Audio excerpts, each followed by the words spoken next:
प्रमुख उपेंद्र द्विवेदी श्रीनगर पहुंचे हैं और अधिकारियों के साथ वहां पर बैठक करेंगे आर्मी चीफ।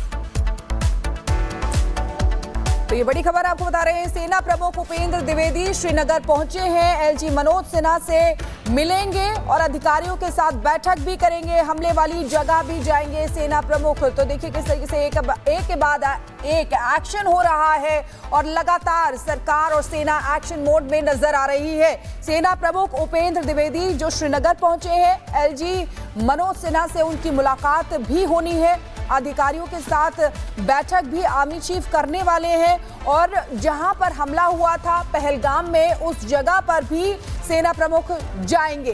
तो ये बड़ी खबर आपको बता रहे हैं किस तरीके से जम्मू कश्मीर में लगातार सेना का सर्च ऑपरेशन भी चल रहा है, आतंकियों से एनकाउंटर भी अलग अलग जगह पर चल रहा है। हमने त्राल की तस्वीरें आपको दिखाई थी जहां पर एक आतंकी का घर जिसको नेस्तनाबूद कर दिया, लेकिन अब एलजी मनोज सिन्हा से मिलेंगे सेना प्रमुख।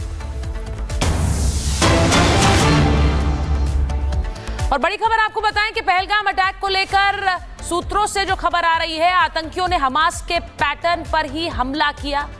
पहलगाम अटैक को लेकर ये सूत्रों से बड़ी खबर है। प्लानिंग को लेकर हमास और लश्कर की एक मीटिंग भी हुई। जिस तरह से 7 अक्टूबर 2023 को इजराइल में हमला हुआ था एक म्यूजिक फेस्टिवल के दौरान, किस तरह वहां बड़ी संख्या में लोग जुटे हुए थे और हमास के आतंकियों ने वहां हमला किया था, उसी पैटर्न को रेप्लिकेट किया है, यानी उसी पैटर्न को दोहराने की कोशिश की है पहलगाम हमले में। और ये कहा जा रहा है कि 5 फरवरी की मीटिंग के बाद हमले की प्लानिंग हुई। 5 फरवरी को ये मीटिंग हुई हमास के आतंकियों और इन आतंकियों के बीच लश्कर के, जिन्होंने पहलगाम में हमला किया। पीओके में दोनों आतंकी संगठनों की ये मीटिंग हुई है।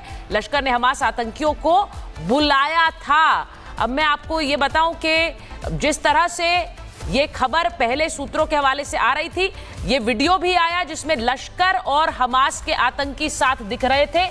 मैं एक बार कर्नल सिंह आपके पास आ रही हूं क्योंकि ये जो कहा जा रहा है कि एक पैटर्न था, ये बहुत से लोगों ने इस पैटर्न की तो बात की, लेकिन अब कहा जा रहा है कि हमास और लश्कर के आतंकियों की बकायदा बैठक हुई। जय हिंद, नमस्कार। और ये जब हम हमास की बात करते हैं, इसका वीडियो फुटेज एविडेंस है कि वो 9 स्पेशल कार्स आई, उनको घोड़े पर बैठे हुए आतंकियों ने एस्कॉर्ट किया है, वहाँ पर डिस्कशन हुए हैं। मतलब अब मुझे एक्चुअली समझ नहीं आता कि ये बात हमें किसे प्रूव करनी है, क्योंकि as far as Pakistan is concerned, भाई वहां तो ये सब हुआ ही नहीं, कोई मानेगा कौन?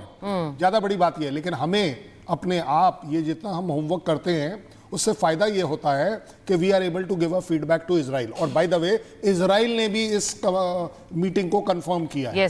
आप ये नहीं कह सकते पाकिस्तान की तरफ से कि हर बार नहीं जी चलिए, इंडिया ने जो है सिर्फ ब्लेम किया है। ब्लेम नहीं चल रहा, इवैल्यूएशन चल रहा है, दुनिया को दिखाया जा रहा है, पाकिस्तान को बताया जा रहा है कि आप ही हैं जहां पर यह सब हो रहा है। और अगर आप हमास के साथ आज आप जुड़ रहे हैं तो आप सोच लीजिए, आप ऑलरेडी टीटीपी से प्रॉब्लम में है, पीओके में प्रॉब्लम में है, बलूच के साथ प्रॉब्लम में है।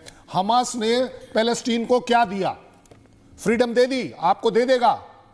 Hamas is only and only money and आतंकवाद, टेररिज्म, जो अपने खुद के लोगों को कुछ नहीं दे पाया। पता नहीं कितने सैकड़ों मील की उन्होंने टनल्स बना ली, लेकिन उसके अंदर सिविलियन नहीं आ सकता। आज पैलेस्टीन रो रहा है, गाली दे रहा है। पैलेस्टीन के वो जो मेयर हैं, उन्होंने क्या कहा? अबे कुत्तों, this is the word he has used, you dogs, let us live, don't give opportunity to Israel to do more killings. That means what?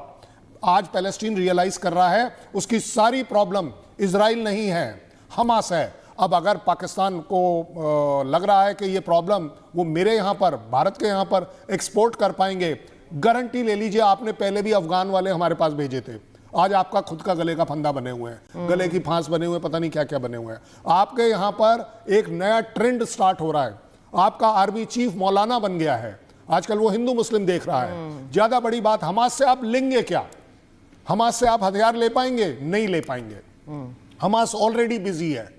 आपके यहां आकर वो सिर्फ पैसे ले जा सकता है, आप चलिए 4 टेररिस्ट और 4 फिलॉसफी आपको यहां पर दे देगा, और सर क्योंकि ये पैटर्न बिल्कुल क्लियर है कि जैसे उन्होंने वहां अटैक किया था एक बिल्कुल अच्छे खासे फेस्टिवल में, यहां पर भी एक तरीके का बिल्कुल यही मैं कहना चाहती हूं। Group captain UK Devnath sir भी हमारे साथ जुड़े हुए हैं। सर, यही देखा गया है कि जब उस समय फेस्टिवल चल रहा था, यहां पे भी देखिए लोग गए हुए थे घूमने के लिए, एंजॉय करने के लिए, वही चीज उन्होंने चुनी भी। तो ये बताने के लिए काफी है कि किस तरीके से हमास और जो लश्कर है दोनों के बीच में मीटिंग हुई और उसी तरीके से जो मासूम लोग थे उनको निशाना भी बनाया गया जैसे उस समय हुआ था। जी हाँ, इस ब्रीफिंग, इस मीटिंग के दौरान हमास ने लश्कर को ये समझाया, ये सिखाया कि अगर किसी जगह पर जहाँ फेस्टिवल हो रहा है, त्यौहार मनाया जा रहा है, पिकनिक स्पॉट है, वहाँ पे हमला करोगे तो डबल शॉक एंड ऑव होता है। यानी बाकी का पूरा जो देश है वो त्राहिमायन हो जाता है। लेकिन इनको समझना पड़ेगा कि भारत, हमारी सभ्यता ऐसी है कि हम 1, 2, 10 हमारे जब बेटे या पिता शहीद होते हैं तो उसके बाद उसके पीछे 1, 2, 10 करोड़ उनके बेटे और उनके पिता खड़े हो जाते हैं युद्ध करने के लिए।